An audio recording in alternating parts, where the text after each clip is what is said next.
Oh, it's your main man Theo E.J. Wilson here. And last night, I saw the documentary on James Baldwin called I Am Not Your Negro. The same night that Jeff Sessions gets confirmed as this country's next attorney general. Jeff Sessions, a man who has been proven unfit to be a federal judge, a man who has been called by Coretta Scott King, a person who would use his judiciary power the way that a Mississippi racist cop uses a billy club. This dude is now in charge of the largest law enforcement apparatus the world has ever seen. A law enforcement system that has seen unbridled infiltration by the Aryan Brotherhood, the alt-right, and white nationalists. They have just been given the green light that none of their brutality will be punishment. And black folks, I need you to listen to me very goddamn carefully. Be ready. In the sense that you have to walk carefully. I'm talking about make sure them tags is tight, make sure that your license is good, make sure that them lights, them headlights and tail lights are in good working order, because if not, you increase your likelihood of encountering law enforcement in a way that we know can escalate into a deadly situation. And the issue is that you just watched your government leave you high and dry. And they had a full-on relapse into racism. I predicted this in my video, The Fall of Integration. You can look it up. And James Baldwin saw this coming too. In the movie, he talks about the redemption of the soul of America depends squarely upon whether or not it can overcome its need for a nigger. Why do you need it? What is it in you that you're not dealing with? Why are you projecting your shadow, the darkest fantasies, your fears and insecurities onto black bodies who asked to have nothing to do with you in the beginning? You see, it's very important that we uncover the roots of this, because according to this documentary, and James Baldwin broke it down so cold, it is these unhealed issues in white America that is causing the unraveling of this country, and no Trump administration can make it better. You have to deal with your shit. And I ask, 400 years later, why do you still need a nigga? All this technology that is advanced, and the way that we have progressed as a society, the internal needs have gone unhealed. And I am now in a situation that my grandfather would have been in as well.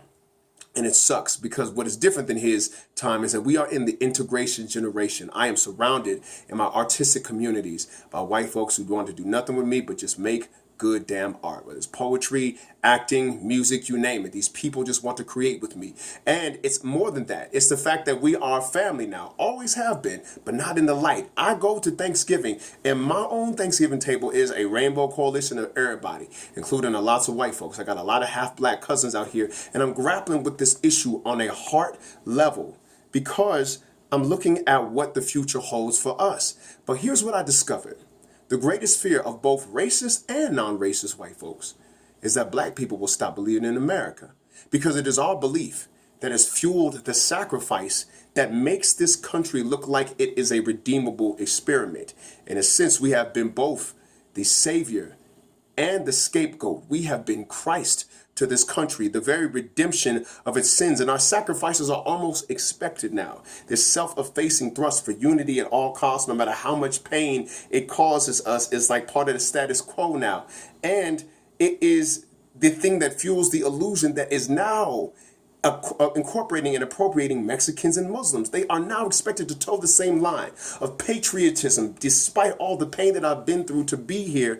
And I ask you, is a utopia possible atop the bones of this many Native Americans?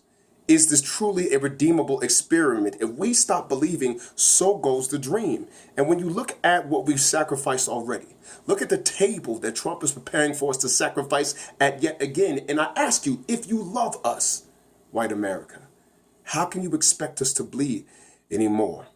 Look at the way the chips are lining up and tell me that when a choice comes to love America or ourselves, why should we not choose our own selves, our own lives? This time in history, for once in our lives, can we say that I will choose myself to love over the illusion of inclusion? Because America needs a nigger, and I will not be it. The question is, will you? Theo E.J.